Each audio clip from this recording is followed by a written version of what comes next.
Hello કાકા, મેં એમ સાંભળ્યું છે કે તમે લાલ ઢોસા વેચવાના ચાલુ કર્યા છે. હા બેટા, મારી છે ને નાનપણથી ઈચ્છા હતી કે ફેમસ તો થાવું જ છે.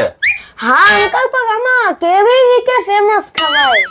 આમાં એવું છે ને બેટા, હું સાદા ઢોસા તો મેં બહુ વેચ્યા, પણ મારી લારીએ કોઈ આવતું જ નહોતું, હું ફેમસ ન થયો.